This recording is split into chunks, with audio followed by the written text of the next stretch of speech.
नमस्कार दोस्तों, welcome back to my channel. Friends, मैं आप सबका अपने चैनल स्टॉक्स फॉर लाइफ में बहुत स्वागत करता हूं। Welcome to HTFL family.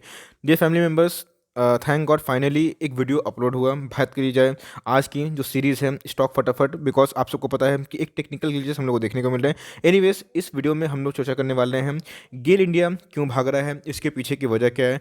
हम लोग को दोस्तों एक ब्रेकआउट देखने को मिला, तो क्या हमें इसमें पार्टिसिपेट करना चाहिए या फिर हमें एक रिवर्सल देखने को मिल सकता है। और ऐसे कौन सी न्यूज़ हैं जो गेल इंडिया को इतना भगा रहा है। बिकॉज बात की जाए प्रीवियस 3 डेज में हमें 18% अप देखने को मिल रहा है, तो इसके पीछे ज़रूर दोस्तों एक न्यूज़ होगी।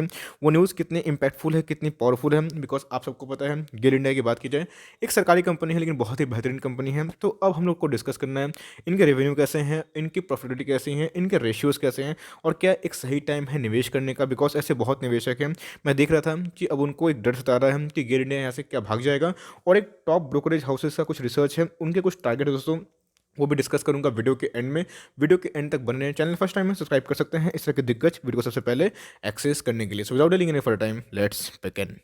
बात की जाए दोस्तों आज के दिनों की, तो 116 इसका क्लोजिंग प्राइस हमें दिखाई पड़ रहा है। 6 पॉइंट का जंप, तो 6 पॉइंट इतने छोटे स्टॉक के लिए बहुत ही ज़्यादा होता है। इवन 5.5% का ये छलांग देखने को मिल रहा है।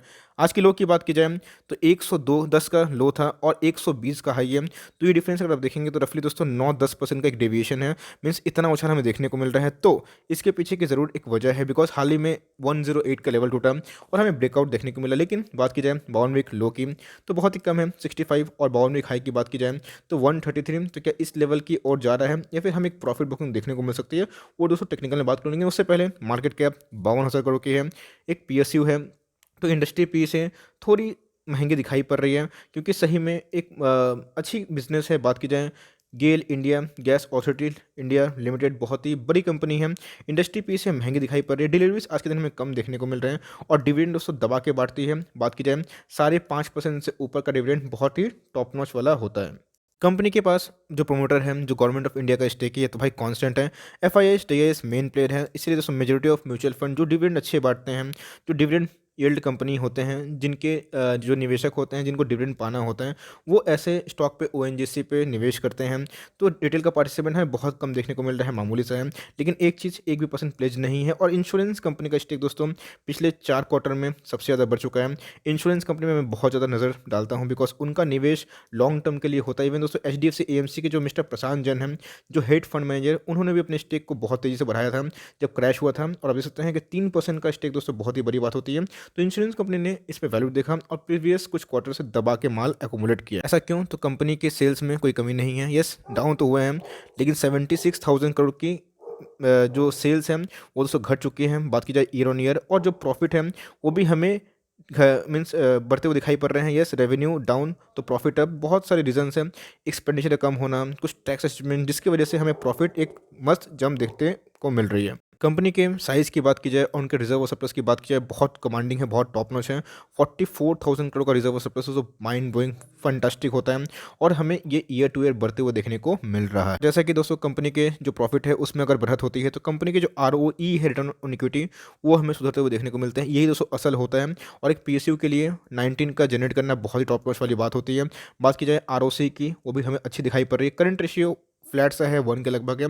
और यस, डेफ्री कंपनी नहीं है, और हमें 2019-2020 में एक ईयर टू ईयर जंप देखने को मिल रहा है। लेकिन ये मामूली सा है, कंपनी इसको आराम से एडजस्ट कर सकती है। पिछले 4 साल की बात की जाए तो कंपनी के रेवेन्यू में हमें जंप दिखाई पड़ रहे हैं, कंपनी के प्रॉफिट भी बढ़ चुके हैं। इसका मतलब कंपनी ग्रोथ मेकिंग के साथ साथ एक प्रॉफिट मेकिंग कंपनी भी है। लेकिन यस, एक पीएसयू है, इसीलिए फ्रेंड्स ये स्टॉक थोड़ा सा वोलेटाइल है। यही रीजन है दोस्तों, 2000 साल से आप देख सकते हैं कि ये ऐसा स्टॉक भागता है, गिरता है, भागता है, गिरता है, भागता है, गिरता है, ये पैटर्न बनाता है। अब ये इस पैटर्न से निकलने की कोशिश कर रहा है, और ये एक दोस्तों सपोर्ट तोड़ा था, जिसकी वजह से हमें एक डाउन साइड देखने को मिला था। और ये किसकी वजह से था? Corona crash. मैं इसका चार्ट बनाकर दिखा दूँ, एक बहुत ही इंपॉर्टेंट सपोर्ट था। और उसके बाद दोस्तों अब ये एक इंपॉर्टेंट रेजिस्टेंस में हम लोग को देखने को मिला। मैं टेक्निकली इसमें बात करूंगा, लेकिन ये मैं दोस्तों आपको अच्छे से मार्क करके दिखा दूँ तो आपको टेक्निकली ज़्यादा बेटर समझ में आएगा। Okay, now it's better I guess. तो ये चीज़ दोस्तों एक इंपॉर्टेंट है, तो अगर इसको पार करता है तो हमें ये जो स्टॉप लॉस लगा के फर्दर इसमें गेम प्ले करना है। लेकिन अगर नहीं कर पाता है तो डाउन साइड गिरेगा, लेकिन कितना गिरेगा वो बताऊंगा। लेकिन उससे पहले अब न्यूज़ क्या है जिसकी वजह से ये स्टॉक भाग रहा है, चलिए वो डिस्कस करते हैं। तो भाई न्यूज़ काफ़ी बेहतरीन है और इनके लिए बहुत पॉजिटिव है। गेल रैलीज 18% इन 3 days आफ्टर पीएनजीआरबी जो रेगुलेटर है सिंप्लीफाइज गैस पाइपलाइन टैरिफ। तो फ्रेंड्स, हमें पाइपलाइन गैस टैरिफ में एक एडजस्टमेंट देखने को मिले, जो इनके पक्ष के लिए अच्छी बात है, और जिनकी वजह से इनके टैरिफ थोड़ी सी रिलीफ मिलेंगे, तो भाई इनको थोड़ा सा बेनिफिट हमें देखने को मिलेगा। और यही रीज़न है दोस्तों कि हमें गेल इंडिया में एक तेज़ी देखने को मिली। तो मैंने बोला भी था कि मैं न्यूज़ भी कवर करूँगा और इनके फंडामेंटल को आपके सामने एकदम दोस्तों जैसा है वैसा दिखाने की कोशिश करूँगा, और मैं अपने ओपिनियन को भी शेयर करूँगा। लेकिन उससे पहले अब टेक्निकली कितना भाग सकता है और क्या यहाँ से एक रिवर्सल आएगा या फिर दोस्तों हमें एक बाउंस बैक देखने को मिलेगा। ओके ना दोस्तों, तो देख सकते हैं कि आप इतना तेज़ी हमें देखने को मिल रहा है, मीन्स आंधी हो गई। ये बॉक्स पैटर्न बहुत इंपॉर्टेंट होता है दोस्तों। मैं कभी टेक्निकल आपसे जल्दी ही साझा करूंगा। मैं सोच रहा हूँ कि इस मंथ के एंड तक ही आपका टेक्निकल शुरू मीन्स जो सीरीज़ है उसको स्टार्ट कर दिया जाए। तो मैं दोस्तों आपसे एक क्वेश्चन पूछना चाहता हूँ, मैं थोड़ा कंफ्यूज हूँ, क्या मैं पोर्टफोलियो जो सीरीज़ है वो रिव्यू स्टार्ट करूँ या फिर दोस्तों लाइक मैं क्या बोलूँ जो टेक्निकल है वो एनालिसिस करना शुरू करूँ। बिकॉज दोनों पक्ष में आप ही का बेनिफिट है। पोर्टफोलियो रिव्यू बहुत इंपॉर्टेंट दोस्तों है, और बात की टेक्निकली तो वो भी आपको सीखना ज़रूरी है। तो जाके ज़रूर कमेंट बॉक्स में बोले कि आपको कौन सा बेटर लगता है, और मैं उसके ऊपर वीडियो ज़रूर लाने की कोशिश करूँगा। और दोस्तों हमें एक ब्रेकआउट देखने को मिला जो कि पूरा टेक्निकल है, उसके बाद हमें एक ह्यूज अपसाइड देखने को मिला और कुछ ब्रोकर्स के टारगेट्स हैं। तो भाई मोतीलाल ओसवाल ने 150 का टारगेट इनको दे दिए हैं, तो जिसकी वजह से एक पॉजिटिविटी हम लोग को देखने को मिली। बात की जाए न्यूज़ की तो वो इधर है। जैसे कि फ्रेंड्स आप स्क्रीन में देख रहे हैं कि मोतीलाल ओसवाल एक बहुत ही दिग्गज ब्रोकरेज हाउस है, उनका टारगेट 153 का है, इसीलिए हमें एक तेज़ी ये भी थोड़ा देखने को मिली। यस, इसके अंदर दोस्तों एक न्यूज़ थी, इनके जो रेगुलेटर है इनके वजह से भी हमें एक रैली देखने को मिली। बात की जाए टैरिफ की तो, लेकिन उसके बाद एक ब्रोकरेज का टारगेट भी दोस्तों थोड़ा सा जो बुल्स है उनके सेंटिमेंट्स को भगाता है और बियर्स को थोड़ा सा दूर रखता है, इसलिए थोड़ा सा बुल्स ने प्राइस को खींचा। अब दोस्तों टेक्निकली बात करना बेटर समझूंगा। तो इन सब न्यूज़ का मिक्सचर की वजह से हमें थोड़ा सा ये भागते हुए देखने को मिला। लेकिन फ्रेंड्स आप देख सकते हैं कि इधर पे जो कैंडल है वो थोड़ा सा लाइक अगर एक डोजी काइंड ऑफ कैंडल होता तो या फिर ऐसे होता है, या फिर एक बुल होता तो ऐसे होता है। लेकिन दोस्तों हमें अभी तक ये मीन्स पैटर्न देखने को नहीं मिला है, तो हम लोग अभी इसको थोड़ा सा अंदाज़ा नहीं लगा सकते हैं।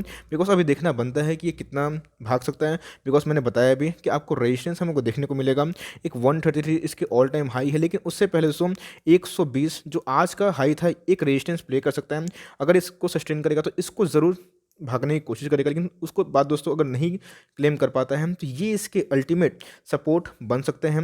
बात की जाए दोस्तों इसका जो भाव कैलकुलेट अगर करूँ तो 111 दिखाई दे रहा है।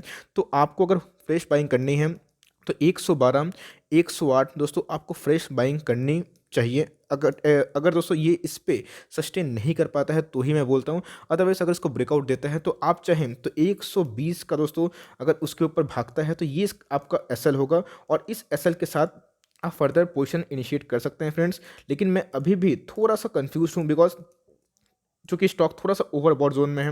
बात की जाए आप देखते हैं कि मनी फ्लो इंडेक्स 95 के पास है, और ये जो तेज़ी है फ्रेंड्स बहुत दिनों के बाद हमें देखने को मिल रही है। बिकॉज कुछ दिनों से हमें ये जो स्टॉक है थोड़ा सा फ्लैट दिखाई पड़ रहा था, लेकिन उसके बाद ये जो कैंडल्स हमें देखने को मिल रहे हैं ये भाई स्टॉक के जो मूवमेंट को सीधा दोस्तों डिसाइड किया।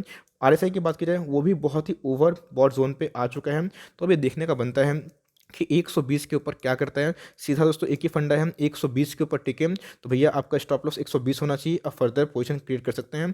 लेकिन अगर ना टिक पाए तो आपको फ्रेश बाइंग करनी है तो 112 और 108 हो गया है, और उसके बाद गिरे दोस्तों तो उसको डिप में ही बाई करना चाहिए। बिकॉज मैंने बताया कि इसके जो चार्ट थे कुछ इस तरह थे। अगर आपको लॉन्ग टर्म का चार्ट दिखाऊं तो ये जो ब्रेकआउट था अब ये क्लेम करने की कोशिश कर रहा है, तो ये इसके अल्टीमेट जो रेजिस्टेंस बन सकते हैं। तो आप इसका वेट करिए, या तो इसको टूट जाने दीजिए या फिर गिर जाने दीजिए, तभी दोस्तों आपको पोजीशन बनना बेटर होगा। लेकिन अभी थोड़ा सी हड़बड़ी में पोजीशन ना बनाएं, और करते ही में दोस्तों तो एसएल ज़रूर प्ले करें। तो आई होप दोस्तों ये वीडियो आपके लिए इन्फॉर्मेटिव रहा होगा। आपके लिए अगर हेल्पफुल रहा तो लाइक ज़रूर करिएगा, चैनल फर्स्ट टाइम सब्सक्राइब कर सकते हैं। फर्दर कोई डाउट है प्लीज़ ड्रॉप योर डाउट। कोई भी स्टॉक का रिव्यू चाहिए दोस्तों तो ज़रूर बोलिएगा।